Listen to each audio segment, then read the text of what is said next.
Hello everyone, welcome to पवन वाग academy. This side Ankita. और आज के क्लास में हम लोग देखेंगे फाइनली गाइस आपका पूरे के पूरे 12th स्टैंडर्ड का लास्ट वाला पार्ट। मतलब मैं कहूँगी कि आज का हमारा लास्ट क्लास होगा। इसके बाद फिर हम लोग नहीं मिलेंगे। बेसिकली मिल भी सकते हैं अगर कोई और कोर्स लाते हैं, अगर कोई और कोर्स आता है तो देखते हैं। लेकिन बेसिकली अगर मैं 12th की बात करती हूँ तो 12th के सिलेबस के हिसाब से आज का हमारा लास्ट चैप्टर नंबर 16 का लास्ट वाला पार्ट का 12th स्टैंडर्ड का लास्ट वाला वीडियो हम लोग देखने वाले हैं। ठीक है, तो चलिए गाइस देखते हैं अपने इस लास्ट वाले पार्ट को, लास्ट वाले चैप्टर के लास्ट वाले वीडियो के इस पर्टिकुलर थिंग को। ठीक है, चलिए देखते हैं। तो लास्ट वाले क्लास में हम लोगों ने क्या क्या डिस्कस किया था। लास्ट वाले क्लास में हम लोगों ने डिस्कस किया था कि ग्रीन केमिस्ट्री होता क्या है, ग्रीन केमिस्ट्री के प्रिंसिपल्स कौन से होते हैं। मैंने आप लोगों को बताया था कि टोटल 12 प्रिंसिपल्स होते हैं ग्रीन केमिस्ट्री में। 6 प्रिंसिपल्स को हम लोगों ने एक क्लास में लिया था और रिमेनिंग 6 प्रिंसिपल्स को हम लोगों ने सेकेंड क्लास में लिया था। इसी के साथ साथ लास्ट वाले क्लास में हम लोगों ने देखा था कि ग्रीन केमिस्ट्री का रोल क्या होता है हमारे लाइफ में, ग्रीन केमिस्ट्री के एप्लीकेशंस क्या होते हैं हमारे लाइफ में। ये चीज़ हम लोग लास्ट वाले क्लास में ही देख चुके। उसी के कंटिन्यूशन में अगर आप इस चैप्टर के नाम को पढ़ते हो तो इस चैप्टर का नाम ही है green chemistry and nano chemistry, है ना। मतलब चैप्टर के नाम को देख के आपको ये समझ में आता है कि इस चैप्टर में आपको ग्रीन केमिस्ट्री भी पढ़ना है और ग्रीन केमिस्ट्री के साथ साथ ही आपको इस चैप्टर में नैनो केमिस्ट्री भी पढ़ना है। तो ग्रीन केमिस्ट्री तो गाइस हमारी लास्ट वाले क्लास में ही ख़त्म हो गया था, लेकिन इस चैप्टर का जो नेक्स्ट वाला पार्ट है that is your nano chemistry. तो चलिए गाइस ज़्यादा टाइम वेस्ट किए बिना डिस्कस करते हैं अपने इस नैनो केमिस्ट्री के पार्ट को। चलिए देखते हैं।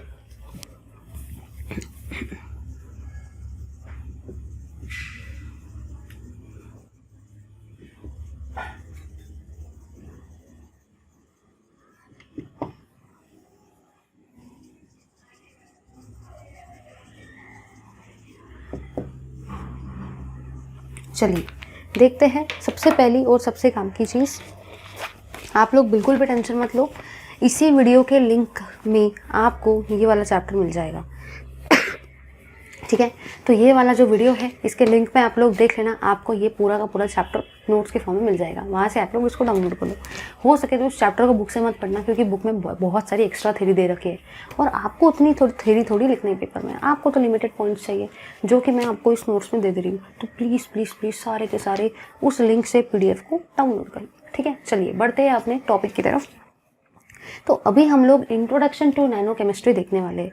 तो नैनो केमिस्ट्री के अंदर में बहुत सारे टर्म्स है, जैसे कि नैनो साइंस, है ना, जैसे कि नैनो टेक्नोलॉजी, जैसे कि नैनो मटेरियल, जैसे कि नैनो स्ट्रक्चर्ड, ऐसी बहुत सारी अलग अलग टर्मिनोलॉजीज है। तो ये नैनो केमिस्ट्री एक अकेला सा वर्ड नहीं है, इसमें बहुत सारी अलग अलग टाइप की चीज़ें हैं। तो सबसे पहले अपन लोग डिस्कस करते हैं नैनो साइंस को, कि नैनो साइंस क्या होता है। तो सबसे पहले हम लोग जो डिस्कस कर रहे हैं ना भाई, हम लोग डिस्कस कर रहे हैं नैनो साइंस को, कि नैनो साइंस होता क्या है। बहुत सारे इसके अंदर में अलग अलग टर्म्स है, nano science, nano structured materials, ठीक है।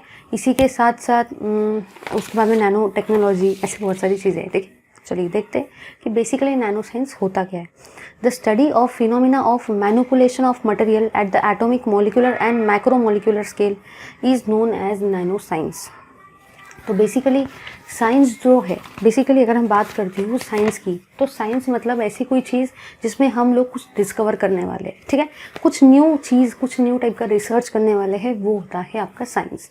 तो बेसिकली देखो नैनो साइंस का मतलब क्या होता है। नैनो साइंस का मतलब ये होता है कि आप किसी एटम को लो या आप किसी मॉलिक्यूल को लो, ठीक है, या आप किसी इसी के साथ साथ एटम लो, मॉलिक्यूलर लो, कुछ भी लो, आप इसके साइज को चेंज करवा रहे हो एटॉमिक स्केल से नैनो स्केल पर, इसको भी एटॉमिक स्केल से नैनो स्केल पर। दिमाग में सबसे पहला क्वेश्चन ये आता है, ये नैनो स्केल क्या चीज़ है। अरे भाई टेंशन मत लो, अभी मैंने नैनो पढ़ाया क्या? मैंने अभी आपको नैनो थोड़ी पढ़ाया।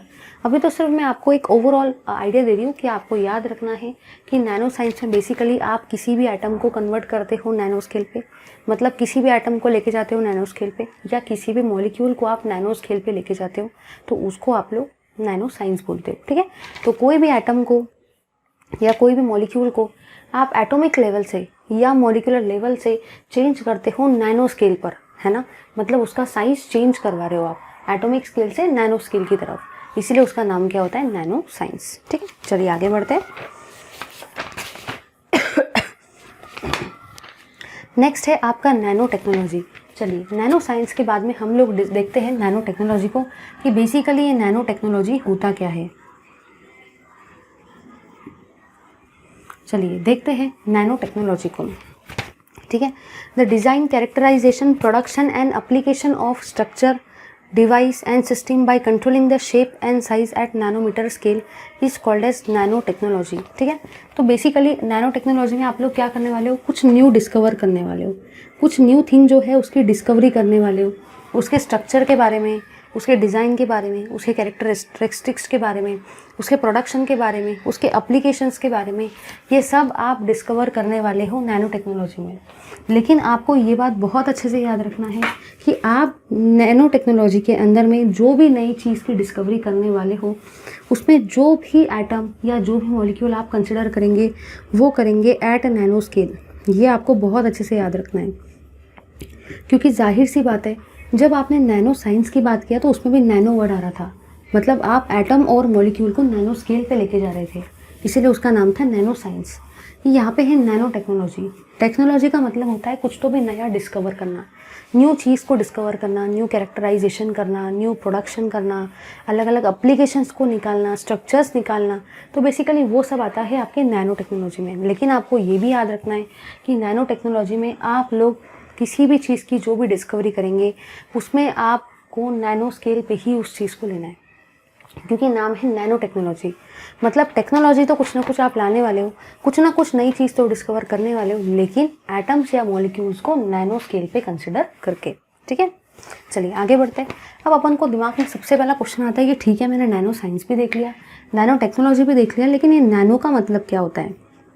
तो आपको बहुत अच्छे से याद रखना है कि 1 नैनोमीटर का मतलब ही होता है 10 की पावर -9 मीटर। बहुत अच्छे से इसको याद कर लो, क्योंकि वो थोड़ा डिफिकल्ट लगता है कि नैनो मतलब होता क्या है। तो देखो आपको कैसे याद रखना है।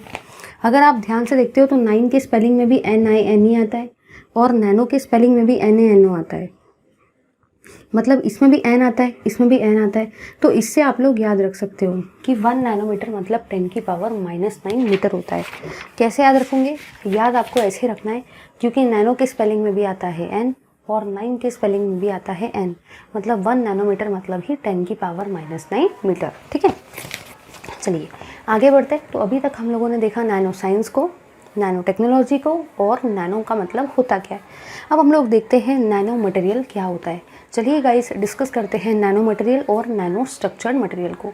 उससे पहले ले लो आप लोग इस पार्ट का स्क्रीनशॉट। चलिए देखते हैं नैनो मटेरियल को कि बेसिकली नैनो मटेरियल क्या होता है। ठीक है,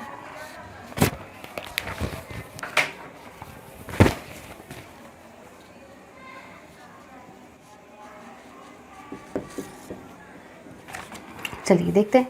the material having the structural components, ठीक है, with at least 1 dimension in the nanometer scale, that is 1 to 100 nanometer. मतलब बेसिकली देखो वो क्या बोल रहा है, वो आपको ये बोल रहा है कि नैनो मटेरियल्स में सारे के सारे स्ट्रक्चरल कंपोनेंट्स आते हैं, सारे के सारे स्ट्रक्चरल कंपोनेंट्स आते हैं, ये आपको याद रखना है। अब अलग अलग स्ट्रक्चरल कंपोनेंट है, वो आपको ये बोल रहा है कि आप अगर किसी भी चीज़ को कंसिडर कर रहे हो, लेट अस से मैं ये बॉक्स को कंसिडर कर रही हूँ, ठीक है, और मैं आपको पूछ रही हूँ कि क्या ये बॉक्स नैनो मटेरियल है या नहीं है। तो नैनो मटेरियल के लिए कंडीशन क्या है, पहले वो देख लो। नैनो मटेरियल के लिए कंडीशन ये है कि एट लीस्ट एक dimension, at least 1 dimension should be, at least 1 dimension should be between 1 to 100 nanometer. ये इसकी कंडीशन है। 1 से 100 नैनोमीटर के बीच में एक तो भी डायमेंशन होना चाहिए। सपोज अगर कोई मटेरियल है, उसकी हाइट भी 1 से 100 नैनोमीटर के बीच में आती है, उसकी लेंथ भी और उसकी ब्रेथ भी, तो भी वो नैनो मटेरियल है। अगर कोई एलिमेंट है, उसका सिर्फ और सिर्फ लेंथ और ब्रेथ ही 100 नैनोमीटर के अंदर में आता है और उसकी जो हाइट है वो 100 नैनोमीटर से ज़्यादा है, तब भी वो नैनो मटेरियल है। अगर कोई चीज़ है, उसका लेंथ सिर्फ और सिर्फ उसका लेंथ ही अगर 100 नैनोमीटर के अंदर में आता है, ब्रेथ और हाइट नहीं आती, तब भी वो नैनो मटेरियल है। मतलब नैनो मटेरियल का डेफिनेशन ये कहता है कि कोई भी स्ट्रक्चरल कंपोनेंट या कोई भी मटेरियल या कोई भी स्ट्रक्चर नैनो मटेरियल तभी होगा जब एटलीस्ट उसका एक डायमेंशन 100 नैनोमीटर के अंदर में हो, कम से कम एक।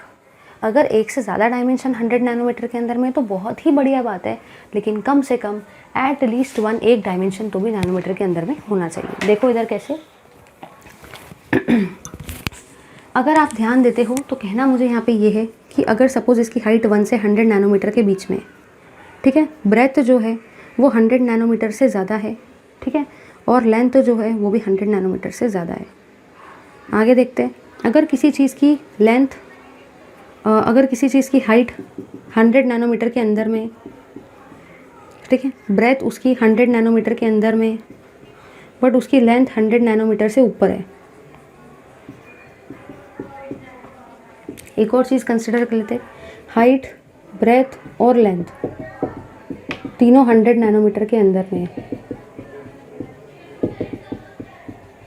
तो देखो आप लोगों ने यहाँ पे क्या देखा, आप लोगों ने यहाँ पे ये देखा कि यहाँ पे हाइट पहला डायमेंशन, सेकंड डायमेंशन और थर्ड डायमेंशन तीनों ही नैनोमीटर स्केल में, क्योंकि नैनोमीटर स्केल में मैंने क्या बताया, अगर 1 से 100 नैनोमीटर के अंदर में आता है मतलब वो नैनोमीटर स्केल में आता है, ठीक है, मतलब वो नैनो मटेरियल है। तो हाइट भी आ रही है, ब्रेथ भी आ रही है, लेंथ भी आ रही है, मतलब ये आपका नैनो मटेरियल है, ठीक है। अब ज़रा इधर देखो, यहाँ पे हाइट और ब्रेथ आ रही है लेकिन लेंथ नैनोमीटर में नहीं आ रही है, तो भी चलेगा, ये भी आपका नैनो मटेरियल है, क्योंकि मैंने आपको क्या बताया, तीनों में से अगर एक कंपोनेंट भी नैनो मटेरियल में होता है, नैनो मटेरियल के साइज़ में होता है, नैनोमीटर के साइज़ में होता है, तब भी जाके वो नैनो मटेरियल रहेगा। अगर तीनों डायमेंशन आते हैं नैनोमीटर स्केल में तो बहुत ही बढ़िया बात है, 2 डायमेंशन आते हैं नैनोमीटर स्केल में तो भी बहुत बढ़िया बात है, लेकिन अगर कम से कम एक भी आ जाए तो भी चल जाएगा। तो भले ये आपका नैनोमीटर में नहीं है, भले ये आपका नैनोमीटर स्केल में नहीं है क्योंकि 100 से ज़्यादा है, लेकिन ये तो है ना। और कंडीशन क्या है, एट लीस्ट 1, कम से कम अगर एक भी आ गया तब भी वो नैनो मटेरियल होगा, तो इसका मतलब ये भी आपका नैनो मटेरियल है, ठीक है। तो तीनों डायमेंशन है तो बहुत बढ़िया है, 2 डायमेंशन है नैनोमीटर स्केल में तो भी बढ़िया है, लेकिन कम से कम एक डायमेंशन तो भी नैनो मटेरियल स्केल में होना चाहिए, ठीक है। चलिए आगे देखते हैं कि बेसिकली नैनो स्ट्रक्चर्ड मटेरियल जो होते हैं उनके टाइप क्या होते हैं।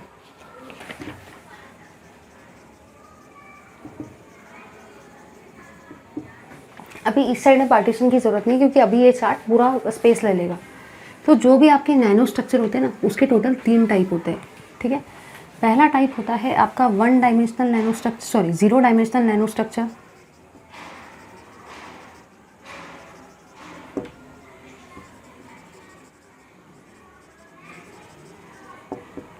सेकेंड होता है आपका 1 डायमेंशनल नैनो स्ट्रक्चर।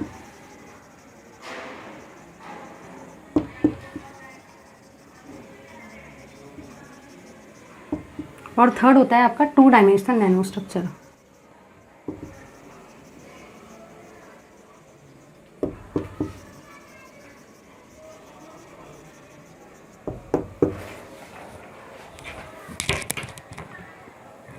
चलिए देखते हैं इनके डेफिनेशन को। एक बार मैं डेफिनेशन लिखती हूँ फिर आपको समझा के देती हूँ।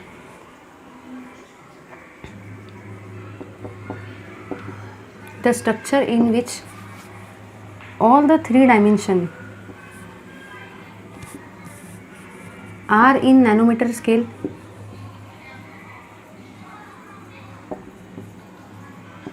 are called as 0 dimensional nanostructure.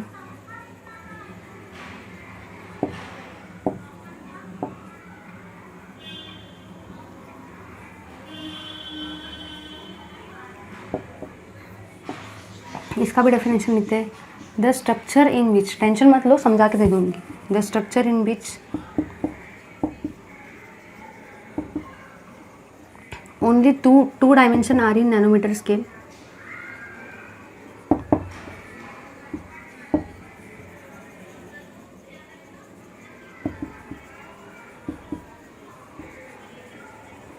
are called as 1 dimensional nanomaterial.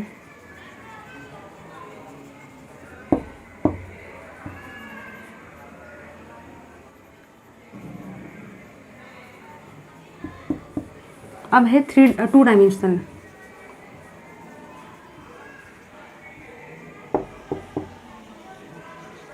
Only one dimension is in nanometer scale.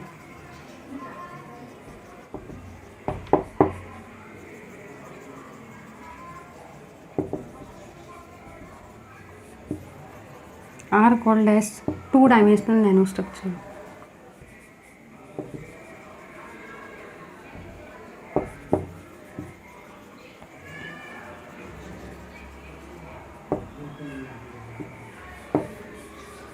चलिए ज़रा यहाँ पे एकदम ध्यान देना, अदरवाइज समझ में नहीं आएगा।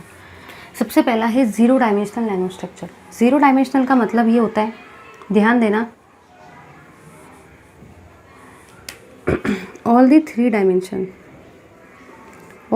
dimension are in nanometer scale. तीनों के तीनों डायमेंशन नैनोमीटर स्केल में होते हैं। ज़रा इधर देखो कैसे, मतलब यहाँ पे लेंथ, ब्रेथ और हाइट, लेंथ, ब्रेथ और हाइट तीनों के तीनों नैनोमीटर स्केल में रहेंगे। ठीक है, जैसे कि मैंने आपको बताया था ना कि नैनो मटेरियल की कंडीशन क्या है। नैनो मटेरियल की कंडीशन ये थी, अगर तीनों रहते हैं नैनोमीटर स्केल में तो बहुत ही बढ़िया है, दो रहते हैं तो भी बहुत बढ़िया है, और अगर एक रहता है तो भी बढ़िया है, लेकिन कम से कम एक रहना चाहिए, है ना। अब इसका नाम है ज़ीरो डायमेंशनल नैनो स्ट्रक्चर। तो ज़ीरो डायमेंशनल नैनो स्ट्रक्चर का मतलब देखो क्या होता है। ज़ीरो डायमेंशनल नैनो स्ट्रक्चर का मतलब ये होता है तीनों के तीनों डायमेंशन नैनोमीटर स्केल में आते हैं, मतलब 1 से 100 नैनोमीटर के अंदर में आते हैं। क्योंकि नैनोमीटर स्केल मैंने आपको बताया, नैनोमीटर स्केल होती है 1 से 100 नैनोमीटर की। तो यहाँ पे लेंथ, ब्रेथ और हाइट तीनों के तीनों नैनोमीटर स्केल में आते हैं। तो इसीलिए मैंने यहाँ पे क्या लिखा है, all the 3 dimension are in nanometer scale.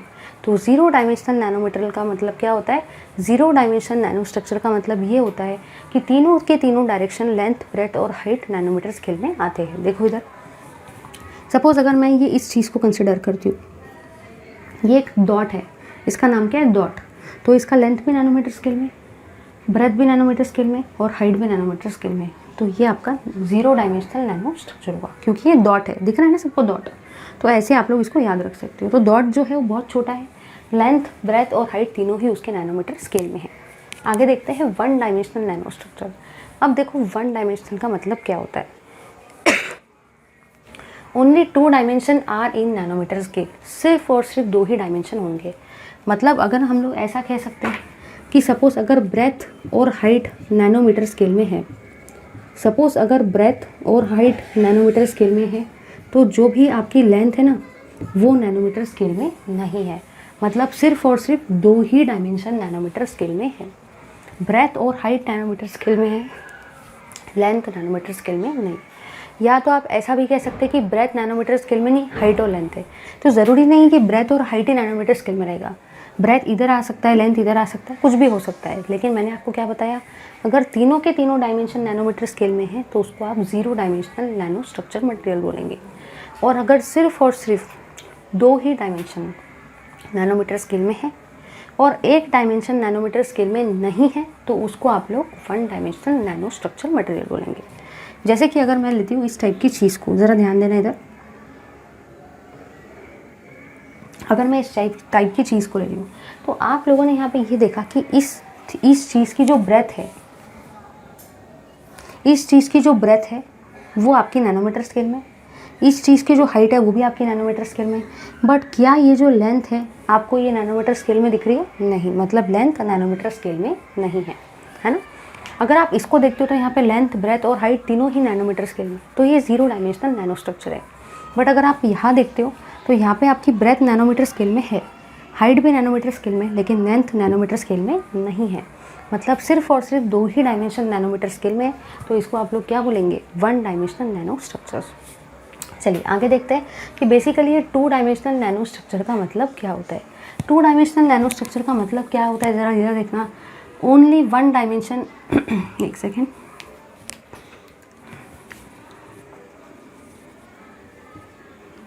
Only one dimension is in nanometer scale.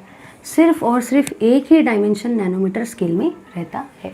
ज़रा देखो इधर कैसे, अगर सपोज मैं बोल रही हूँ कि हाइट आपकी नैनोमीटर स्केल में है तो ब्रेथ और लेंथ नैनोमीटर स्केल में नहीं रहेंगे। मतलब सिर्फ और सिर्फ एक ही डायमेंशन आपका नैनोमीटर स्केल में रहेगा। ठीक है, अगर तीनों के तीनों डायमेंशन नैनोमीटर स्केल में है तो 0 डायमेंशनल नैनो स्ट्रक्चर। अगर सिर्फ और सिर्फ 2 ही डायमेंशन नैनोमीटर स्केल में है तो वो आपका रहेगा 1 डायमेंशनल नैनो स्ट्रक्चर। और अगर सिर्फ और सिर्फ एक ही डायमेंशन नैनोमीटर स्केल में तो उसको आप लोग बोलेंगे 2 डायमेंशनल नैनो स्ट्रक्चर। अभी ज़रूरी नहीं है हाइट ही रहेगा, हाइट की जगह पे ब्रेथ भी आ सकता है, लेंथ भी आ सकता है, ठीक है, ये अप्लीकेबल है। अब ज़रा देखो कैसे क्या। अगर सपोज मैं एक बॉक्स को कंसिडर करती हूँ, सपोज मैंने इस बॉक्स को कंसिडर किया, तो इसकी जो लेंथ है क्या ये नैनोमीटर स्केल में है? नहीं। इसकी जो ब्रेथ है क्या ये नैनोमीटर स्केल में? नहीं। लेकिन इस बॉक्स की जो हाइट है, लेंथ भी नैनोमीटर स्केल में नहीं है, है ना, ब्रेथ भी नैनोमीटर स्केल में नहीं है, लेकिन जो उसकी हाइट है ना वो नैनोमीटर स्केल में है। इसका मतलब ये भी नैनो मटेरियल है। लेकिन आपको याद रखना है, भले ही ये तीनों के तीनों नैनो मटेरियल है, ये भी, लेकिन इसमें भी याद रखना है कि किसी नैनो मटेरियल में तीनों के तीनों डायमेंशन नैनोमीटर में रहेंगे तो 0 डायमेंशनल, किसी में 2 ही डायमेंशन नैनोमीटर स्केल में रहेंगे तो 1 डायमेंशनल, यस। और अगर सिर्फ और सिर्फ एक ही डायमेंशन नैनोमीटर स्केल में है तो 2 डायमेंशनल नैनो मटेरियल और नैनो स्ट्रक्चर, ठीक है। चलिए मैं इसका एग्जाम्पल लिख देती हूँ ताकि आपको एक क्लियर कट आइडिया मिल जाए। इसका एग्जाम्पल होता है क्वांटम डॉट। वैसे तो बहुत सारे एग्जाम्पल है, लेकिन हो सके तो आप एक ही एग्जाम्पल लिखो, इतना काफ़ी है। ये है नैनो वायर्स और इसका है thin film. Quantum dot, nano wire और थिन फिल्म, ठीक है। ले लो इस पार्ट का स्क्रीनशॉट।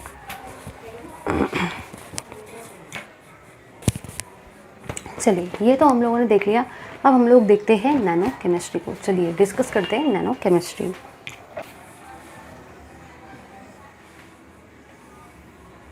यहाँ पे आप लोग अब पार्टीशन फिर से देख सकते हो।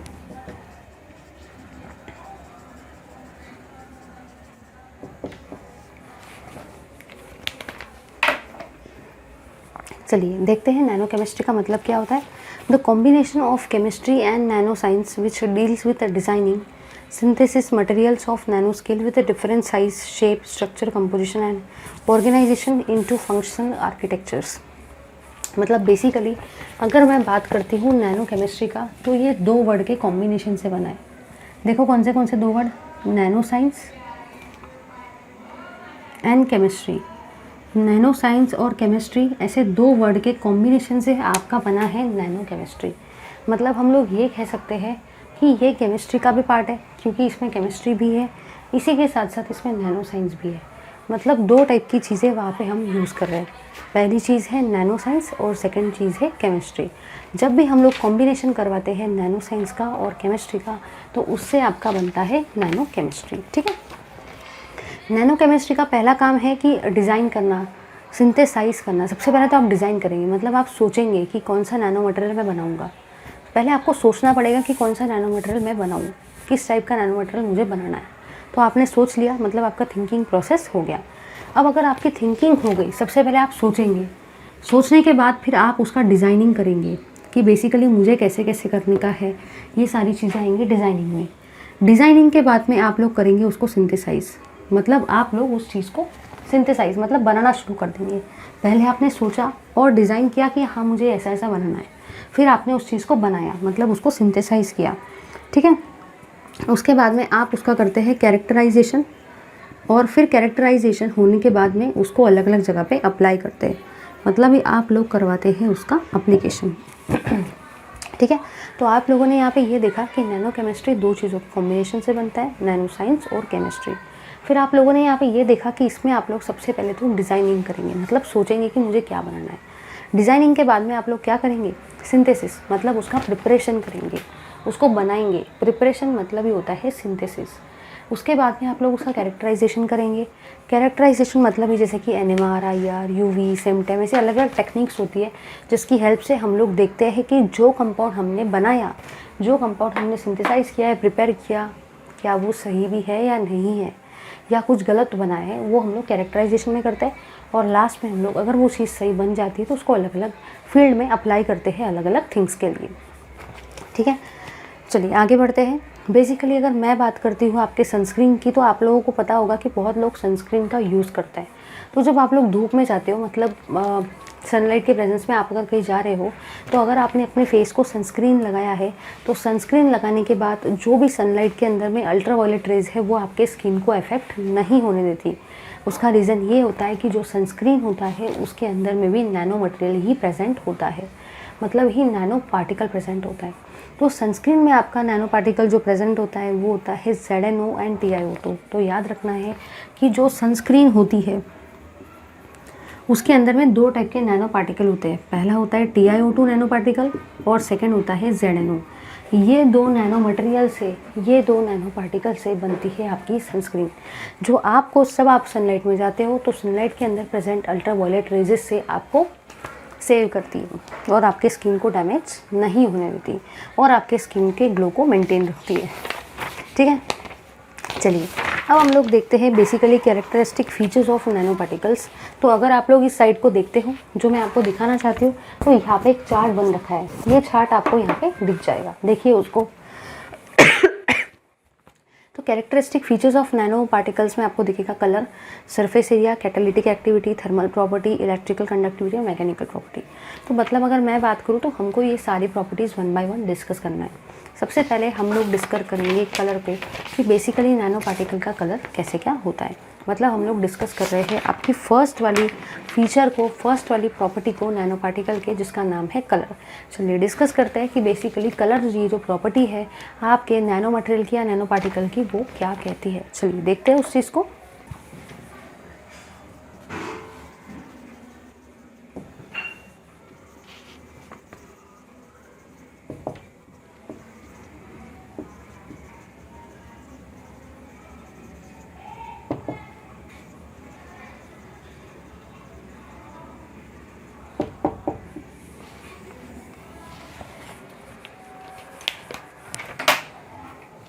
चलो सबसे पहले अपन लोग देख रहे हैं कलर को।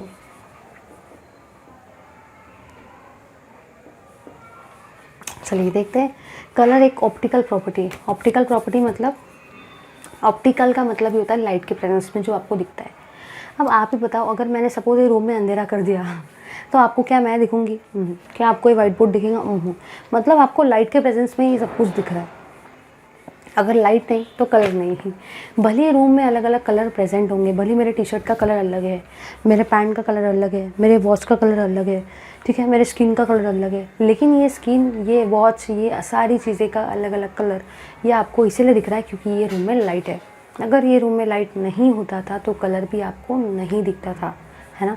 इसका मतलब कलर एक ऑप्टिकल प्रॉपर्टी होती है जो आपको सिर्फ और सिर्फ लाइट के प्रेजेंस में ही दिखती है। अब जो कलर होता है ना वो नैनोमीटर स्केल पे काफ़ी अलग होता है। ज़रा इधर देखना कैसे क्या। अगर मैं बात करती हूँ गोल्ड की, गोल्ड का मतलब ही क्या होता है? सोना। तो अगर मैं बात करती हूँ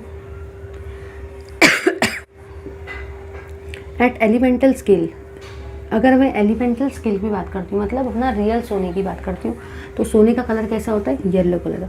तो आपको बस इतना ही याद रखना है कि अगर मैं गोल्ड की बात करती हूँ, मतलब ये अगर मैं सोने की बात करती हूँ तो एलिमेंटल लेवल पे उसका कलर कैसा है? Yellow colour. बट अगर मैं बात करती हूँ एट नैनो स्केल, मतलब अगर मैं गोल्ड के पार्टिकल का साइज़ रिड्यूस कर देती हूँ नैनोमीटर स्केल पे, नैनोमीटर स्केल मतलब ही 1 से 100 नैनोमीटर के अंदर में, तो पता है ये गोल्ड का कलर क्या हो जाता है? गोल्ड का कलर हो जाता है रेड कलर। मतलब आप लोगों ने क्या देखा? आप लोगों ने यहाँ पे ये देखा कि जो कलर है वो चेंज होता है जब हम लोग किसी एलिमेंटल स्केल पे लेते हैं या जब हम लोग किसी नैनोमीटर के स्केल पे लेते हैं। तो गोल्ड मतलब जो आपका सोना होता है, भले वो आपको येलो कलर का दिखता है, सभी को पता है कि सोना मतलब ही गोल्ड येलो कलर का होता है, लेकिन अगर वही सोने को आप नैनो स्केल पे लेके जाते हो, नैनोमीटर स्केल पे, तो वही सोना जो है वो आपको रेड कलर दिखाता है। समझ में आया सभी को? तो ये होता है आपकी गोल्ड की ऑप्टिकल प्रॉपर्टी। तो याद रखना है कि जो कलर होता है एलिमेंटल स्केल पे और नैनो स्केल पे वो कम्प्लीटली डिफरेंट होता है, सेम नहीं होता। ठीक है, चलिए ले लो इस पार्ट का स्क्रीनशॉट। अब हम लोग आगे देखते हैं आपका नेक्स्ट वाला प्रॉपर्टी जिसका नाम है surface area of nano particle. First property थी कलर, जिसको मैंने आपको बताया कि कलर चेंज होता है जब हम एलिमेंटल स्केल से नैनो स्केल पे जाते हैं। अब हम लोग देख रहे हैं second property of nano material की और नैनो पार्टिकल की, जिसका नाम है सरफेस एरिया। चलिए देखते हैं surface area of nano particle को।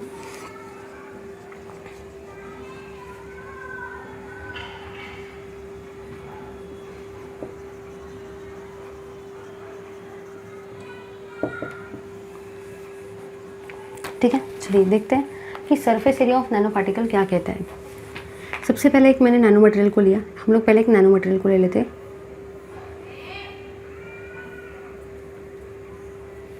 ठीक है, अब इस नैनो मटेरियल को मैं डिवाइड कर रही हूँ। देखो कैसे डिवाइड करेंगे हम लोग इसको।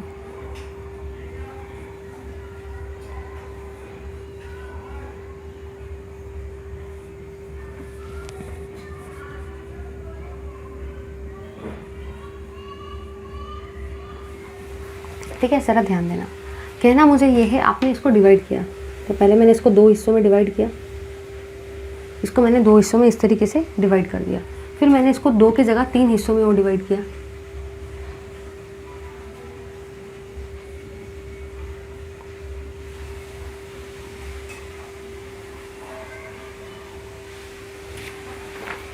देखो आप लोगों ने यहाँ पे क्या देखा, ठीक है, आप लोगों ने यहाँ पे क्या क्या देखा, ज़रा ध्यान देना। आप लोगों ने यहाँ पे ये देखा कि अगर आप लेफ़्ट में बात करते हो तो लेफ़्ट में एक बड़ा सा बल्क वाला आपने सॉलिड लिया। ठीक है, आपने पहले इसको 2 पार्ट में डिवाइड किया, एक एक लाइन ड्रॉ करके, फिर आपने इसी चीज़ को 3 पार्ट में डिवाइड किया, 2-2 लाइन ड्रॉ करके। देखो यहाँ पे आपको हर जगह पे 2 पार्ट दिख रहे हैं, पहला और सेकेंड। यहाँ पे आपको कितने पार्ट दिख रहे हैं, 1 2 3, 3 पार्ट दिख रहे हैं। पहले एक पार्ट था, फिर आपने उसको डिवाइड किया तो उसके 2 पार्ट हो गए, फिर आपने उसको और डिवाइड किया तो उसके 3 पार्ट हो गए। ठीक है, तो यहाँ पे आप लोगों ने क्या देखा कि जब आप लेफ़्ट टू राइट जा रहे हो, ये है आपका लेफ़्ट और ये है आपका राइट। जब आप लेफ़्ट से राइट जा रहे हो तो जो भी आपका टोटल वॉल्यूम है, टोटल वॉल्यूम तो सेम है। देखो इधर, ये बॉक्स का पहले वॉल्यूम v था, तो बाद में भी इस बॉक्स का वॉल्यूम v ही, उसके बाद में भी इस बॉक्स का वॉल्यूम v ही है। v का मतलब ही होता है टोटल वॉल्यूम। तो अगर मैं बात करती हूँ ये तीनों टाइप के केसेस में, तो आप लोगों ने यहाँ पे ये ऑब्जर्व किया कि तीनों टाइप के बॉक्सेस को देखने के बाद आपको ये समझ में आया कि तीनों केसेस में टोटल वॉल्यूम जो है वो सेम है। यहाँ पे जितना वॉल्यूम था उतना ही वॉल्यूम यहाँ पे, उतना ही वॉल्यूम यहाँ पे। मतलब हम लोग ये कह सकते हैं कि टोटल वॉल्यूम चेंज नहीं हुआ। बॉक्स का जितना टोटल वॉल्यूम था वो पहले भी उतना ही था, अभी भी उतना ही है। तो मैंने वही लिखा कि टोटल वॉल्यूम तीनों केस में सेम है। बट आप लोगों ने यहाँ पे देखो क्या देखा, आप लोगों ने यहाँ पे ये देखा कि जो सरफेस एरिया है वो लेफ़्ट टू राइट जाने से इंक्रीज हो रहा है, क्योंकि सरफेस एरिया का मतलब होता है एरिया इज टू वॉल्यूम का रेशो। उसी का मतलब होता है आपका सरफेस एरिया। तो यहाँ पे जो पार्टिकल है उसका सरफेस एरिया कम है, यहाँ पे पार्टिकल का सरफेस एरिया थोड़ा ज़्यादा है, और यहाँ पे पार्टिकल का सरफेस एरिया थोड़ा और ज़्यादा है। देखो कैसे, अगर आप ध्यान से देखते हो, सपोज़ मैं एक सब्जी को ले रही हूँ। ठीक है, सबसे पहले सपोज़ मैं आलू की सब्ज़ी को ले रही हूँ। एक बढ़िया सा एग्जांपल डिस्कस करते हैं, जिसके बाद ये कंसेप्ट हमेशा के लिए क्लियर हो जाएगा। सबसे पहले अगर मुझे एक आलू की सब्ज़ी बनाना है, तो पहले मैंने एक बड़ा आलू लिया, मैं उसकी सब्ज़ी बना रही हूँ।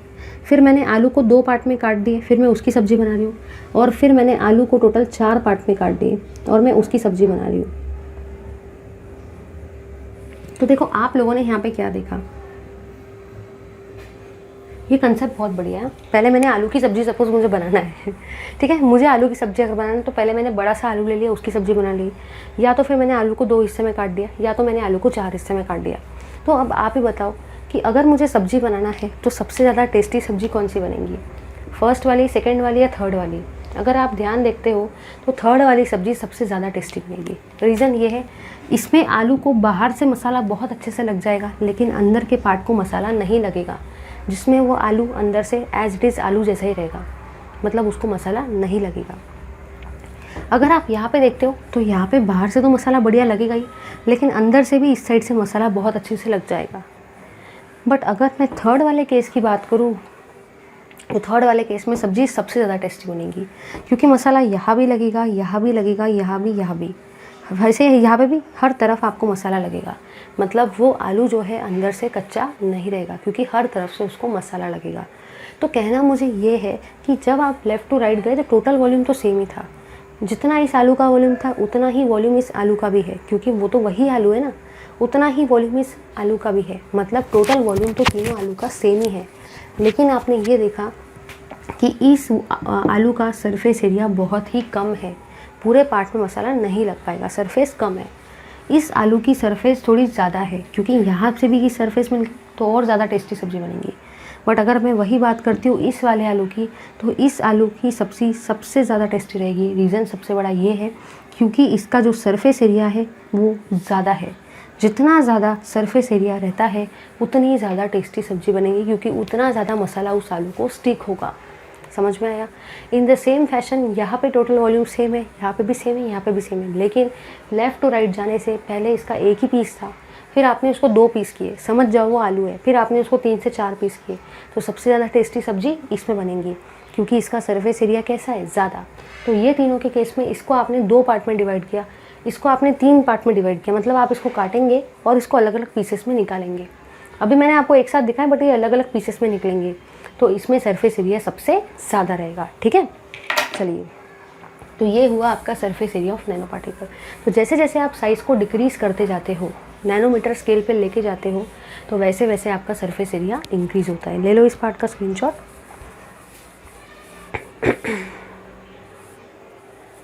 चलिए डिस्कस करते हैं थर्ड वाली प्रॉपर्टी ऑफ नैनो मटेरियल को, जिसका नाम है कैटालिटिक एक्टिविटी। चलिए डिस्कस करते हैं कैटालिटिक एक्टिविटी को।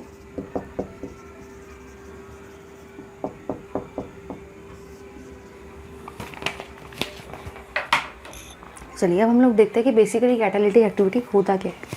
ठीक है, आप लोगों ने यहाँ पे देखो क्या देखा, आप लोगों ने यहाँ पे ये देखा कि जैसे आप किसी बड़े से मटेरियल को छोटे छोटे पीसेस में लेके जाते हो, ठीक है, मतलब जैसे जैसे आप लेफ़्ट टू राइट जा रहे हो, ये है आपका लेफ़्ट और ये है आपका राइट। आप लोगों ने यहाँ पे ये देखा कि जब आप लेफ़्ट टू राइट मूव होते हो, ठीक है, तो जो भी आपका साइज़ है वो डिक्रीज़ होते जा रहा है। साइज़ जो है वो तो डिक्रीज़ हो रहा है, टोटल वॉल्यूम जो है वो सेम है। लेफ़्ट टू राइट जाने से आपका साइज़ डिक्रीज़ हो रहा है, टोटल वॉल्यूम सेम है। इसके अलावा आप लोगों ने यहाँ पे ये भी देखा कि जो भी आपका सरफेस एरिया है, सरफेस एरिया इंक्रीज़ हो रहा है। अगर सरफेस एरिया इंक्रीज़ होता है, जैसे कि मैंने अभी आपको आलू का एग्जांपल लेके बताया, तो आपकी जो भी कैटालिटिक एक्टिविटी है वो भी इंक्रीज़ होती है, कैटालिटिक एक्टिविटी भी इंक्रीज़ होती है।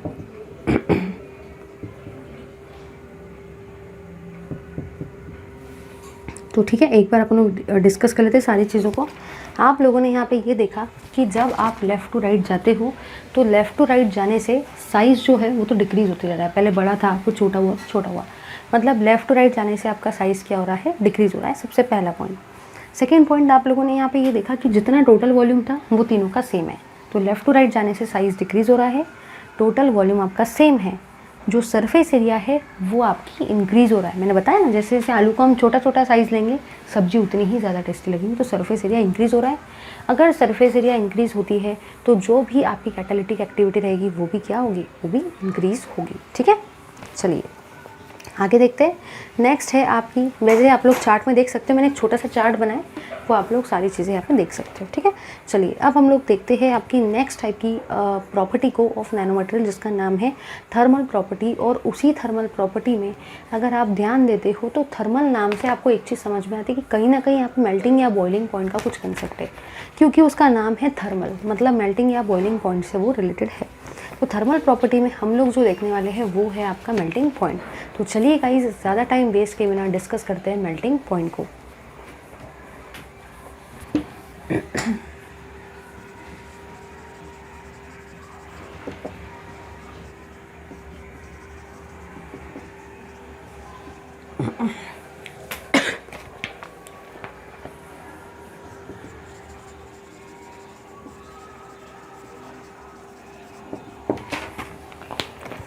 चलिए देखते हैं।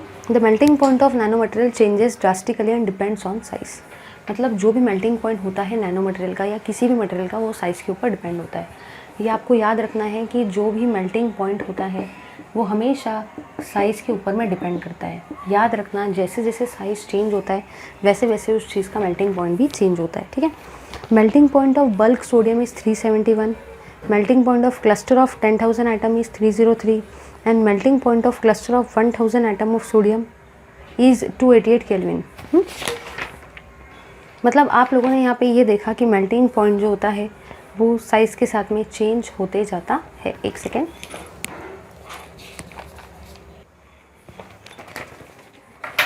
ठीक है, ज़रा इधर देखना, मैं इस चीज़ को आपको थोड़ा बताती हूँ।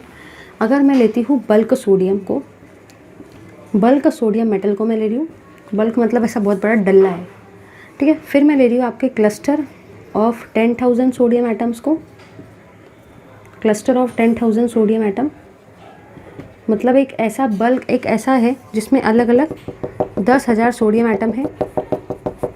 और सेकंड में, थर्ड में ले रही हूँ क्लस्टर ऑफ 1,000 सोडियम एटम,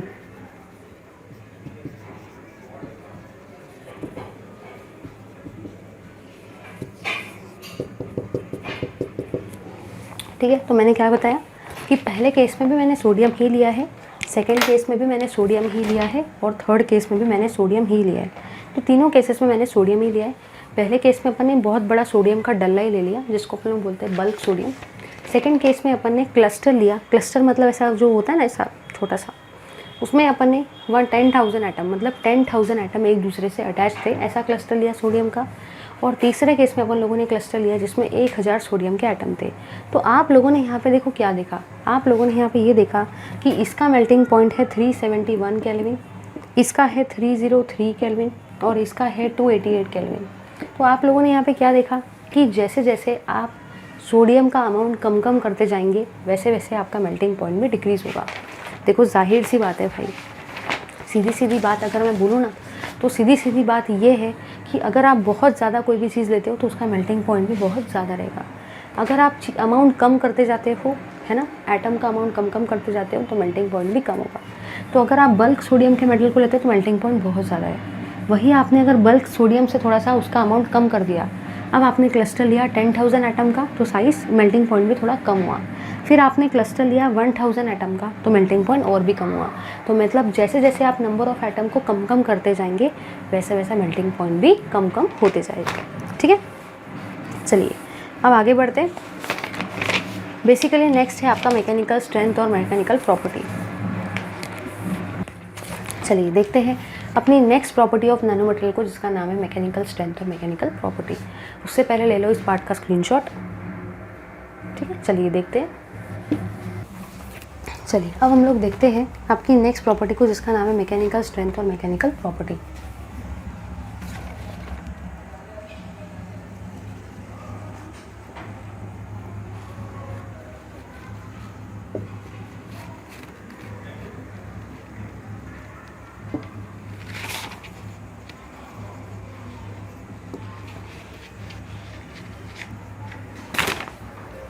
चलिए देखते हैं। Nano size copper and palladium clusters with the dimension in this size range of 5 to 7 nanometre can have hardness up to 500 greater than the bulk material, ठीक है। मतलब आप लोगों ने यहाँ पे देखो क्या देखा, आप लोगों ने यहाँ पे ये देखा कि अगर आप किसी बल्क चीज़ को लेते हो, ठीक है, बल्क चीज़ को मतलब बहुत बड़ी चीज़ है, और आप उसी बल्क मेटल के, ठीक है, अगर आप नैनो स्केल पे लेते हो, नैनो मटेरियल को लेते हो ऑफ मेटल, मतलब पहले आपने लेटेस्ट से मेटल ए लिया और अभी भी आपने मेटल ए ही लिया। पहले आपने मेटल ए का बल्क फॉर्म लिया, मतलब जिसमें बहुत सारा मेटल ए है, और फिर आपने नैनो साइज़ का पार्टिकल लिया। तो आप लोगों ने यहाँ पे ये देखा कि नीचे जाने से जो हार्डनेस है वो 500 टाइम्स 500%, या आप कह सकते हैं 500 टाइम्स आपकी जो हार्डनेस है वो इंक्रीज़ हो रही है, ठीक है। तो ये चीज़ आपको बहुत अच्छे से याद रखना है कि अगर आप किसी मेटल को लेते हो, बल्क मेटल को अगर आप ले रहे हो, मतलब बहुत बड़ा मेटल, अगर मेटल का कोई पीस या डल्ला आप ले रहे हो, तो उसका हार्डनेस कम रहेगा। लेकिन अगर आप वही उसी चीज़ को नैनो साइज़ पे लेते हो, नैनो साइज़ मतलब जो ऐसा साइज़ जिसमें पार्टिकल जो है, या जो भी आपके मॉलिक्यूल है, या जो भी आपके एटम है, उसका डायमेंशन है 1 to 100 नैनोमीटर के अंदर में, मतलब ही नैनोमीटर स्केल के अंदर में। तो ऐसे केस में आप लोग उसको क्या बोलेंगे, आपकी हार्डनेस जो है वो इंक्रीज़ होगी। इसकी हार्डनेस कम है, लेकिन नीचे जाने से इसकी हार्डनेस इंक्रीज़ हो रही है। तो यहाँ पे आप लोगों ने ये देखा कि जैसे जैसे आप साइज़ को डिक्रीज़ करते जाते हो, नैनोमीटर स्केल पे लेके जाते हो, वैसे वैसे हार्डनेस जो है वो इंक्रीज़ होते जाती है, ठीक है। ले लो इस पार्ट का स्क्रीनशॉट। चलिए अब हम लोग देखते हैं आपकी 6th नंबर की प्रॉपर्टी ऑफ नैनो पार्टिकल, जिसका नाम है इलेक्ट्रिकल कंडक्टिविटी। चलिए देखते हैं last property of nano particle, जिसका नाम है इलेक्ट्रिकल कंडक्टिविटी। इलेक्ट्रिकल कंडक्टिविटी क्या होता है उसको देखेंगे।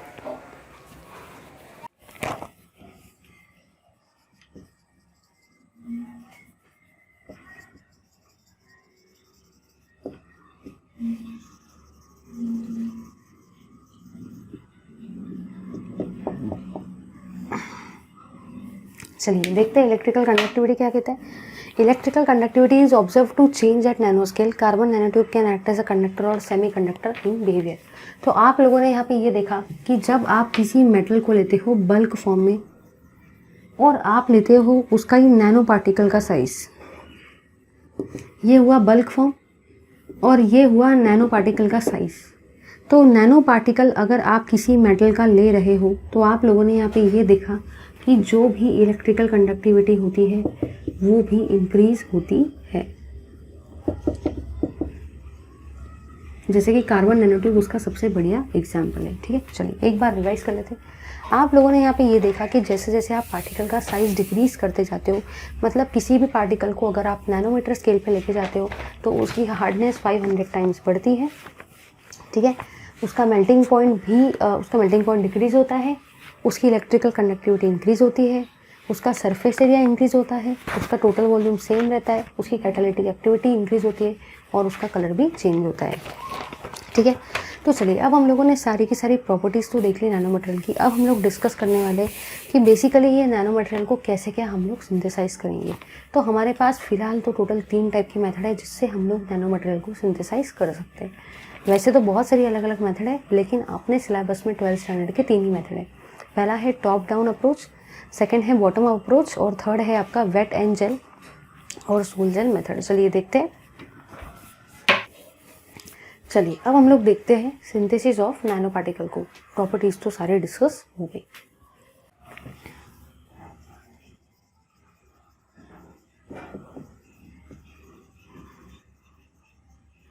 मतलब अभी हम लोग देखने वाले हैं कि बेसिकली हम लोग नैनो मटेरियल को कैसे क्या सिंथेसाइज करेंगे। सिंथेसिस ऑफ नैनो मटेरियल को देखेंगे, जिसमें कि देखो हम लोग क्या कौन से मेथड देखने वाले हैं। हम लोग देखने वाले हैं टॉप डाउन मेथड, फिर हम लोग देखने वाले हैं बॉटम अप मेथड या बॉटम अप प्रोसेस, और उसके बाद में हम लोग देखने वाले हैं आपका सोल जेल मेथड। ठीक है, ये 3 टाइप की मेथड हम लोग डिस्कस करने वाले हैं। चलिए अब हम लोग डिस्कस करते हैं सबसे पहली मेथड को, जिसका नाम है टॉप डाउन मेथड। तो अभी हम लोग डिस्कस कर रहे हैं टॉप डाउन मेथड को।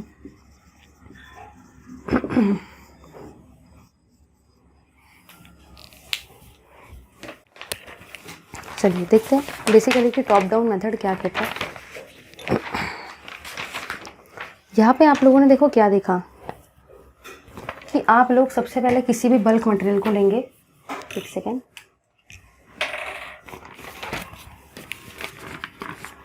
सबसे पहले आप लोग किसी भी बल्क मटेरियल को लेंगे।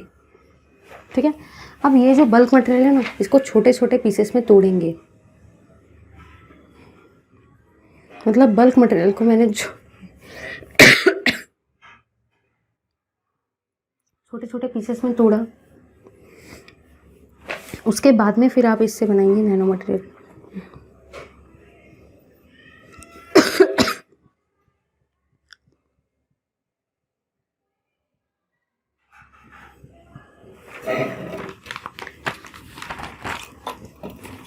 तो आप लोगों ने देखो यहाँ पे क्या देखा, ये है आपका बल्क वाला मटेरियल, ये है आपका बल्क मटेरियल, और बल्क मटेरियल को आपने छोटे छोटे हिस्सों में तोड़ा। मतलब ये आप बेसिकली कर क्या रहे हो, आप ब्रेक डाउन कर रहे हो। इसी को आप ये भी कह सकते हैं कि आप लोग डिसअसेंबल कर रहे हो पार्टिकल के साइज को, और ये है आपका नैनो पार्टिकल। मतलब देखो टॉप डाउन का मतलब क्या होता है। टॉप डाउन का मतलब ये होता है कि आप ऊपर से नीचे आ रहे हो, बड़े साइज से छोटा साइज बना रहे हो। मतलब आप ऊपर से नीचे आ रहे हो, आप बड़े पार्टिकल से छोटे पार्टिकल को बना रहे हो, इसलिए इसका नाम है टॉप डाउन। क्योंकि आप टॉप से डाउन की तरफ आ रहे हो, तो आपको याद रखना है जो पहला मेथड है नैनो मटेरियल के सिंथेसिस का, उसका नाम है टॉप डाउन मेथड। उसको टॉप डाउन मेथड इसलिए बोलते हैं क्योंकि आप टॉप से डाउन की तरफ आ रहे हो, आप टॉप से नीचे आ रहे हो, इसलिए उसको बोला जाता है टॉप डाउन मेथड। तो आपने बड़ा पार्टिकल लिया और बड़े पार्टिकल को फिर आपने छोटे छोटे साइज़ में तोड़ा, मतलब उसका ब्रेक डाउन किया और उसको डिसेंबल किया, और उसके बाद में उस छोटे पार्टिकल को और आप छोटे छोटे पार्टिकल में तोड़ोगे तो उससे आपका बनेगा नैनो पार्टिकल। ठीक है। बड़े पार्टिकल को पहले छोटे में तोड़ा, फिर छोटों को और तोड़ा, मतलब आपने बेसिकली क्या किया, ब्रेक डाउन किया। सेकेंड चीज़ आपने डिसएम्बल किया और उससे आपका बना नैनो पार्टिकल। ठीक है, चलिए ये तो हुआ टॉप डाउन प्रोसेस। अब हम लोग देखते हैं बॉटम अप मेथड को। Top down process I hope सभी को समझ गया, क्योंकि हम लोग टॉप से बॉटम की तरफ आ रहे हैं, टॉप से डाउन की तरफ आ रहे हैं, इसलिए उसका नाम है टॉप डाउन। अब हम लोग देखते हैं बॉटम अप मेथड होता क्या है। चलिए देखते हैं बॉटम अप मेथड को।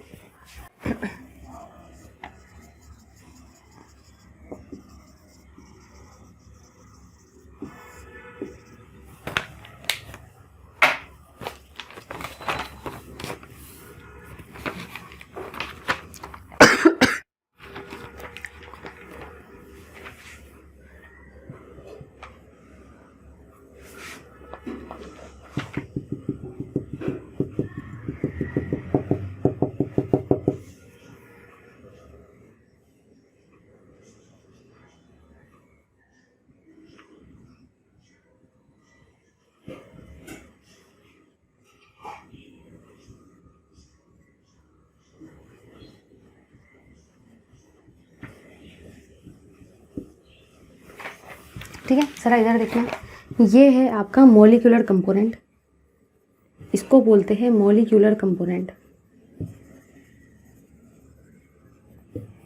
और इसको बोलते हैं नैनो पार्टिकल।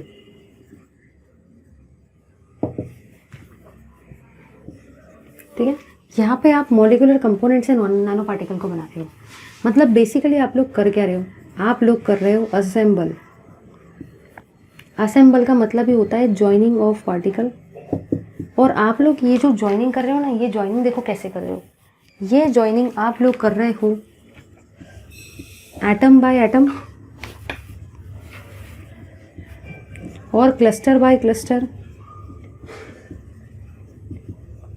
और मॉलिक्यूल बाय मॉलिक्यूल।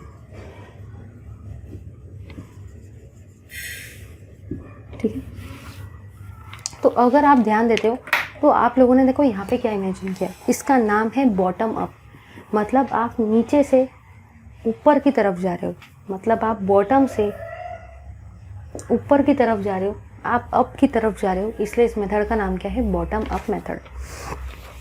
तो याद रखना है, टॉप डाउन मेथड का मतलब क्या होता है, आप ऊपर से नीचे आते हो, और वही बॉटम अप मेथड का मतलब क्या होता है, आप नीचे से ऊपर जाते हो। ठीक है, उसका मतलब होता है बॉटम अप मेथड। अब बेसिकली ये देखो कि आप बॉटम अप मेथड में कर क्या रहे हो। तो बेसिकली आपने सबसे पहले मॉलिक्यूलर कंपोनेंट लिया, जो कि बहुत ही ज़्यादा छोटा साइज़ है। मॉलिक्यूलर कंपोनेंट का ही मतलब आप कोलोइडल डिस्पर्सन भी समझ सकते हो। मॉलिक्यूलर कंपोनेंट का मतलब ही होता है कोलोइडल डिस्पर्सन। जैसे कि आपको पता है पार्टिकल का साइज़ बहुत ही छोटा होता है, फिर ये जो पार्टिकल है ये एक दूसरे के साथ में ज्वाइन होंगे तो उससे ये बनेगा, और फिर ये पार्टिकल और एक दूसरे के साथ में ज्वाइन होंगे तो आपकी ये बड़े साइज़ का पार्टिकल बनेगा, जिसका नाम है नैनो पार्टिकल। तो बॉटम अप मेथड में बेसिकली हो क्या रहा है, आप नीचे से ऊपर की तरफ जा रहे हो, आप बॉटम से अप की तरफ जा रहे हो, इसलिए उसका नाम है बॉटम अप मेथड। उसमें करना कुछ भी नहीं है, सबसे पहले उसमें आप मॉलिक्यूलर कंपोनेंट को लेंगे और जो मॉलिक्यूलर कंपोनेंट है उनको असेंबल करेंगे, उनको ज्वाइन करेंगे, फिर उससे एक चीज़ बनेगी और फिर और उसको ज्वाइन करेंगे तो उससे आपका नैनो पार्टिकल बनेगा। बॉटम से अप की तरफ जा रहे हैं, यहाँ पे आप पार्टिकल का असेंबलिंग कर रहे हो। असेंबलिंग मतलब ही पार्टिकल को एक दूसरे के साथ में ज्वाइन करवा रहे हो, तभी जाके आपका नैनो पार्टिकल बन रहा है। अब आप ज्वाइनिंग करवा सकते हो atom by atom, molecule by molecule और क्लस्टर बाय क्लस्टर। ठीक है, तो ये हुआ बेसिकली आपका बॉटम अप मेथड। ठीक है, for the synthesis of nano material. तो हम लोगों ने टॉप डाउन मेथड में क्या देखा, एक बड़े साइज़ के बल्क मटेरियल से आप छोटे छोटे साइज़ की तरफ जा रहे हो, नैनो पार्टिकल की साइज़ की तरफ जा रहे हो, टॉप से डाउन की तरफ, इसलिए उस मेथड का नाम था टॉप डाउन। फिर मैंने आपको बताया बॉटम अप, मतलब आप नीचे से ऊपर की तरफ जा रहे हो, तो आप छोटे छोटे साइज़ के पार्टिकल से मतलब ही मॉलिक्यूलर कंपोनेंट से नैनो पार्टिकल, थोड़ा बड़ा साइज़ का पार्टिकल बना रहे हो। ठीक है, और लास्ट मेथड है आपकी सोल जेल मेथड। तो चलिए डिस्कस करते हैं अपनी थर्ड वाली मेथड को, जिसका नाम है सोल जेल मेथड। चलिए अब हम लोग देखते हैं आपकी sol gel method for the synthesis of nano material. इसमें हम लोग देखेंगे कि बेसिकली इस मेथड से हम लोग कैसे के नैनो मटेरियल को बनाएंगे।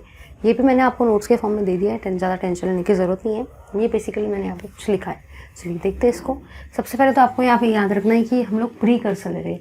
प्रीकर्सर मतलब वो चीज़ जिससे हमको नैनो पार्टिकल बनाना है या जिससे हमको कोई डेंस सेरेमिक बनाना है, उसमें सब में नैनो पार्टिकल रहेगा। सबसे पहले आप प्रीकर्सर लेंगे, प्रीकर्सर का आप हाइड्रोलिसिस करवाएंगे, मतलब प्रीकर्सर के अंदर में जो भी वाटर मॉलिक्यूल है आप उसका ब्रेकिंग करवाएंगे, इसलिए उसको हम लोग क्या बोलते हैं, हाइड्रोलिसिस।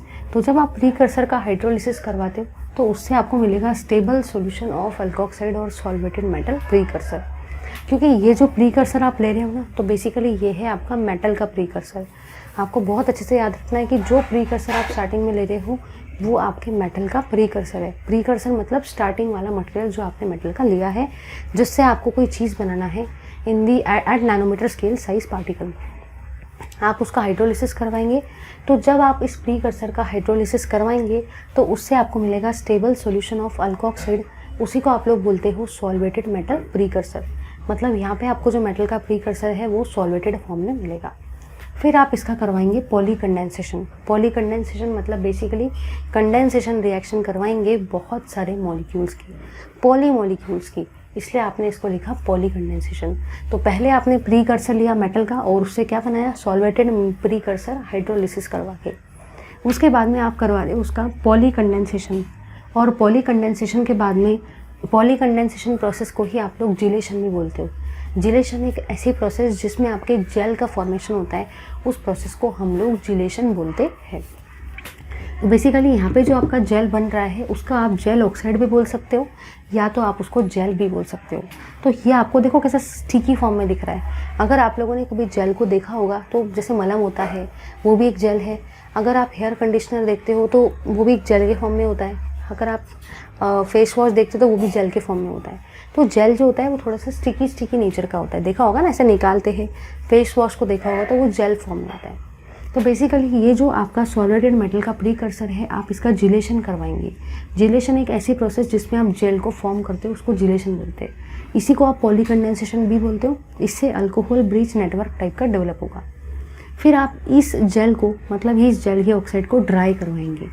ड्राई करवाने का मतलब ये होता है कि उसके अंदर में जो भी लिक्विड है उसको आप रिमूव करवाने वाले।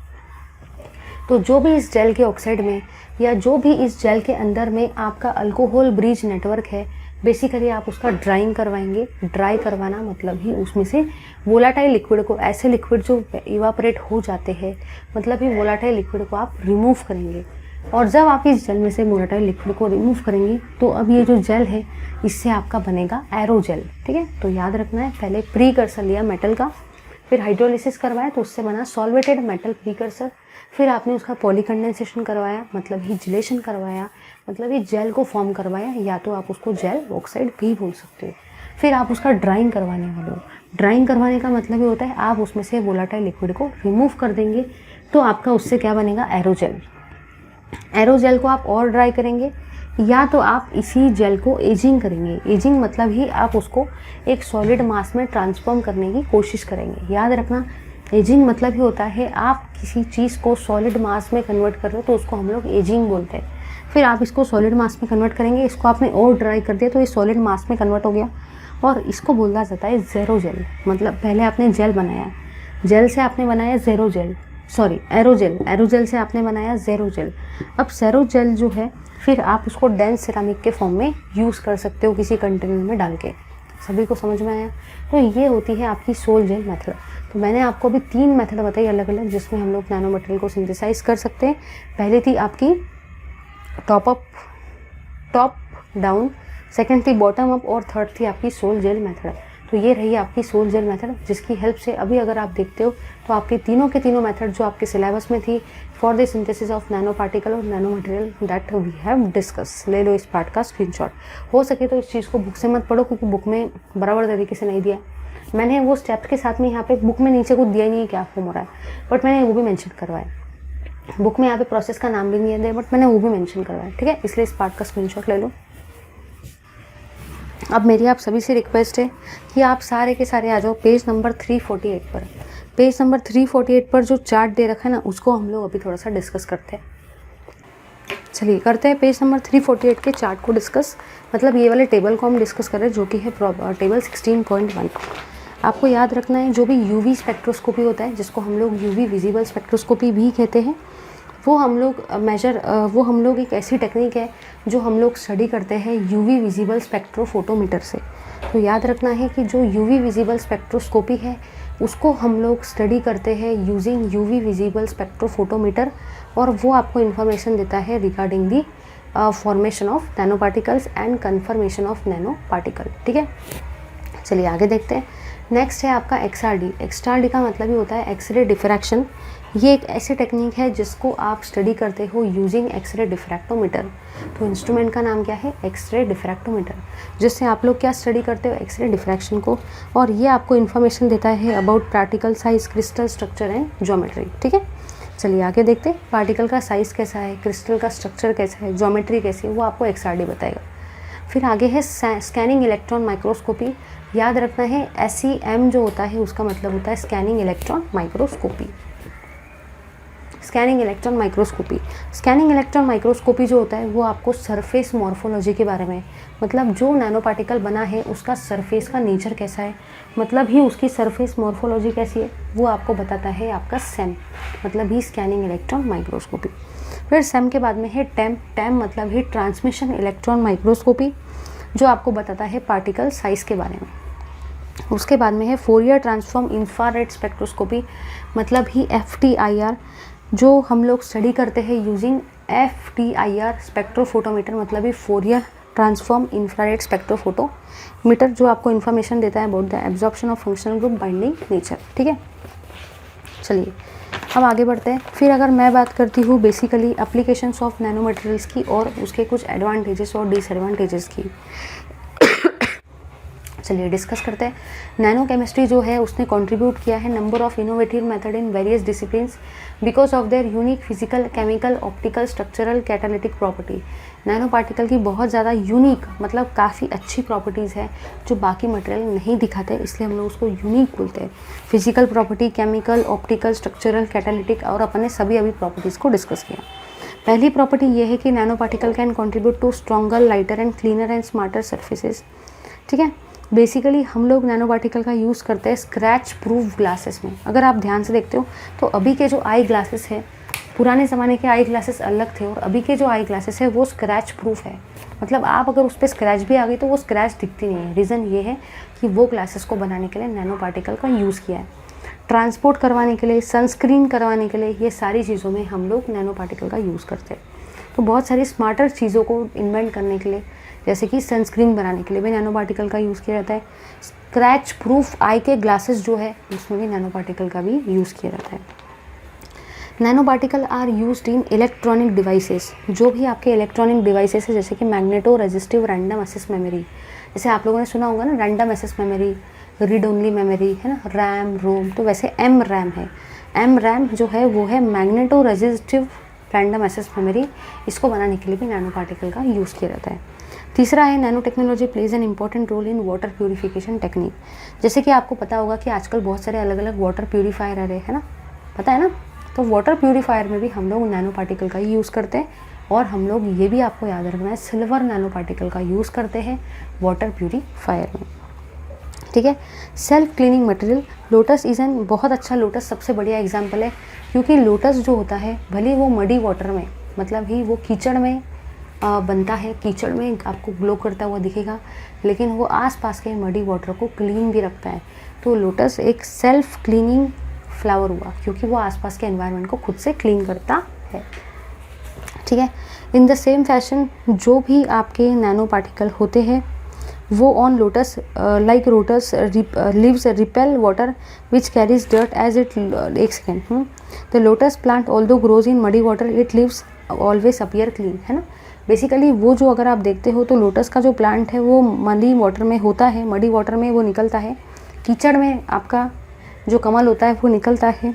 It leaves always appear clean, मतलब बेसिकली उसकी जो लीव्स होती है अगर आप देखते हो उसकी पत्तियाँ, लोटस खुद वो एकदम चक्का दिखता है, कभी भी उसको मिट्टी लगी हुई नहीं दिखती, जबकि वो तो मडी वाटर में ही होता है। The plant leaves are super hydrophobic, plant के जो लीव्स है, लोटस के जो प्लांट के जो पत्ते हैं वो सुपर हाइड्रोफोबिक है, मतलब वो पानी के अंदर सोल्यूबल नहीं होते। इसके वजह से भले वो मडी वाटर में होते भी होंगे, भले लोटस जो है वो मडी वाटर में मतलब कीचड़ में उगता है, खिलता है लेकिन उसके लीव्स को कभी मिट्टी नहीं लगती है। रीज़न ये है क्योंकि वो सुपर हाइड्रोफोबिक नेचर का होता है, वो मडी वाटर में सोल्यूबल नहीं होता है, मतलब ये वाटर में सोल्यूबल नहीं होता है, इसलिए उसको मड भी स्टिक नहीं होती है। फिर आप लोगों ने ये देखा कि nano structures on lotus leaves repel water which carries dirt as it rolls. Lotus effect is basis of self cleaning windows, मतलब जिस तरीके से लोटस सेल्फ क्लीनिंग होते हैं वैसे नैनो पार्टिकल्स भी उसी टाइप का रोल प्ले करते हैं। चलिए ये तो हो गया एप्लीकेशंस ऑफ नैनो पार्टिकल जो कि दे रखे थे पेज नंबर 350 पे। अब हम लोग डिस्कस कर रहे हैं पेज नंबर 351 को, जिसमें हम लोग देखने वाले हैं एडवांटेजेस और डिसएडवांटेजेस ऑफ नैनो पार्टिकल। चलिए देखते हैं एडवांटेजेस को।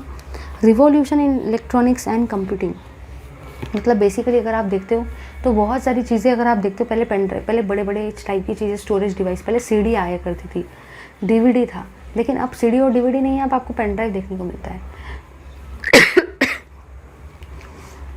अब तो आपको पेन ड्राइव से भी और छोटी छोटी चीज़ें देखने को मिल रही है, जैसे कि आप देख सकते हो चिप्स। तो रीज़न चिप्स मतलब खाने वाले चिप नहीं रहे, वो चिप नैनो चिप जो होती है, पता है नैनो चिप, वो अक्षय कुमार ने हॉलीडे वाली मूवी में अपने हाथ के अंदर में नैनो चिप लगाई थी, याद है सभी को। तो ये जो नैनो चिप है, ये जो इतने छोटे छोटे डिवाइसेस है और वो इतनी सारी इन्फॉर्मेशन कैरी कर रहे हैं, उसका सबसे बड़ा रीज़न ये है क्योंकि उसके अंदर में नैनो पार्टिकल है। नैनो पार्टिकल का सरफेस एरिया ज़्यादा होता है, उसकी एक्टिविटी भी ज़्यादा होती है, ठीक है। तो पहले हम लोग बड़ी बड़ी सीडीओ में मूवीज़ को स्टोर करते थे, आज हम लोग इतने इतने डिवाइसेस में बड़ी बड़ी मूवीज स्टोर कर लेते हैं, ठीक है। Nano technology will make solar power more economical, energy storage devices will become more efficient, ठीक है। चलिए आगे देखते हैं। उसके बाद में है नेक्स्ट मेडिसिनल फील्ड। कैंसर और डायबिटिक जो भी मेडिसिन है उसमें भी नैनो पार्टिकल ही है, क्योंकि आप देखते हो कि गोली का साइज़ इतना सा है, लेकिन गोली हमारे बड़े से बड़े बीमारी को, डिसीज़ को क्योर करने में हेल्प करती है। रीज़न ये उसके अंदर भी नैनो पार्टिकल्स ही होते। डिसएडवांटेजेस क्या है, देखो डिसएडवांटेजेस ये है कि नैनो पार्टिकल के इतना ज़्यादा यूज़ की वजह से नैनो पोल्यूशन जो है वो बहुत ज़्यादा इंक्रीज़ हो रहा है। नैनो पार्टिकल के वजह से लंग डैमेज होने के भी चांसेस है, क्योंकि वो पार्टिकल का साइज़ बहुत छोटा है और हमारे जो लंग के जो ये कैविटीज़ है ना, अलग अलग ब्रोंकिया और बहुत सारी चीज़ें हैं, वो इतने बारीक बारीक कैविटीज़ होते हैं और नैनो पार्टिकल का साइज़ बहुत छोटा है, तो वो इजीली हम लोग इनहेल कर लेते हैं एयर के साथ में और वो हमारे लंग्स में चले जाके फिट हो जाता है और लंग कैंसर होने के भी चांसेस होते हैं अगर हम लोग ज़्यादा नैनो पार्टिकल के कांटेक्ट में आते हैं तो। इसी के साथ साथ नैनो पार्टिकल से एयर पोल्यूशन भी बहुत ख़तरनाक तरीके से हो रहा है। एयर में नैनो पार्टिकल बहुत ईजिली मिक्सअप हो जाते हैं और उससे नैनो पोल्यूशन भी होता है, ठीक है। इसी के साथ साथ characteristics of nano particles that are relevant for health effects are size, chemical composition and shape. मतलब आप लोगों ने ये देखा कि किसी भी चीज़ के अगर एडवांटेजेस है तो उसके डिसएडवांटेजेस भी होते हैं। कोई भी चीज़ अच्छी नहीं होती, अच्छी बातें हैं तो कुछ ख़राब बातें भी होती है, ठीक है। इसी के साथ साथ आपका ये वाला चैप्टर यहाँ पे पूरी तरह से होता है कंप्लीट। मतलब आपका चैप्टर नंबर 16 जो लास्ट चैप्टर था आपके 12th स्टैंडर्ड का, जिसका नाम था ग्रीन एंड नैनो केमिस्ट्री, वो पूरी तरह से कंप्लीट होता है। तो जितनी मैंने रिस्पॉन्सिबिलिटी आपकी ली थी, मैंने एकदम बढ़िया तरीके से वो पूरी की पूरी रिस्पॉन्सिबिलिटी पूरी की।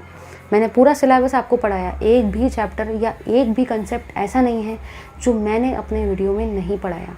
मैंने सारे टॉपिक, सारे वीडियोस, सारे हर एक कंसेप्ट को एकदम बढ़िया तरीके से अपना बेस्ट लेवल देके क्लियर करने की कोशिश की है। तो मैंने तो अपनी ड्यूटी निभाई। मैंने आपके पेपर के पहले पूरा सिलेबस कंप्लीट भी करवा के दिया। तो आपको भी एक रिस्पॉन्सिबिलिटी है भाई। आपकी रिस्पॉन्सिबिलिटी ये है कि आपको लाइक, शेयर और कमेंट तो करना ही है, लेकिन उसी के साथ साथ बहुत ज़ोरों शोरों से पढ़ना है, क्योंकि मैंने अपनी काफ़ी ज़्यादा मेहनत लगाई है आपको पढ़ाने में। रीज़न ये है, मैंने आपकी इतनी मेहनत लगाई है ताकि आपके पेपर के पहले आपका प्रिपरेशन हो जाए, ठीक है। तो आपको भी फिर उसी के लिए हिसाब से अच्छे से पढ़ना है बोर्ड पॉइंट ऑफ व्यू से। स्पेशली हम लोग थैंकफुल है पवन सर को, क्योंकि पवन सर ने इतना बड़ा इनिशिएटिव लिया और आपको पूरा का पूरा 12th का सिलेबस, बायोलॉजी का, मैथ्स का, केमिस्ट्री का फ्री ऑफ कॉस्ट दिया। तो basically we all are very much thankful to Pawan sir, क्योंकि वो पवन सर ने आपको इतना अच्छा एजुकेशन फ्री ऑफ कॉस्ट दिया, जो कि आज के ज़माने में कहीं पे भी नहीं मिलता है। सर ने पूरा एजुकेशन आपको फ्री ऑफ कॉस्ट प्रोवाइड करने की कोशिश की 12th standard from 12th syllabus point of view. तो अब आप अगर सर इतना अच्छा काम कर सकते हैं आप सभी के लिए, तो मेरी भी आपसे रिक्वेस्ट है कि आप लोग भी काफ़ी बढ़िया तरीके से पढ़ो। नोट्स धीरे धीरे अपलोड हो जाएंगे ऐप में। अगर आप लोगों ने अभी तक नोट्स और टर्म पेपर डाउनलोड नहीं किया है तो ऐप में जाइए और नोट्स और टर्म पेपर डाउनलोड करिए, ठीक है। धीरे धीरे बाकी सारे चैप्टर्स के भी मैं अपना बेस्ट लेवल देके नोट्स अपलोड करने की पूरी कोशिश करूँगी। नोट्स आपके लिए ही बनाना अभी शुरू है, धीरे धीरे वो सारे नोट्स भी अपलोड हो जाएंगे, ठीक है। चलिए भाई, फिर चलिए देखते हैं अब कब मिलेंगे। वी ऑल्सो डोंट नो कि हम लोग कब मिलने वाले। तो बेसिकली यहाँ पे हमारा सारा का सारा 12th का सिलेबस होता है complete. Thank you very much. Like ज़रूर करना और कमेंट भी करना। लास्ट वीडियो का कमेंट तो भाई मैं हमेशा मतलब मैं पढ़ने ही वाली हूँ, तो इसलिए आप सारे के सारे कमेंट करो और अपना नाम भी मेंशन करना, ताकि मुझे भी तो पता चले कि पूरी की पूरी 12th की सीरीज़ किसने किसने देखा है। नाम ज़रूर मेंशन करना, मैं नाम भी पढ़ती हूँ, ठीक है। चलिए भाई, चलिए यहाँ पे हम लोग करते हैं stop. Thank you very much. Bye bye. Take care. All the best for your board exam.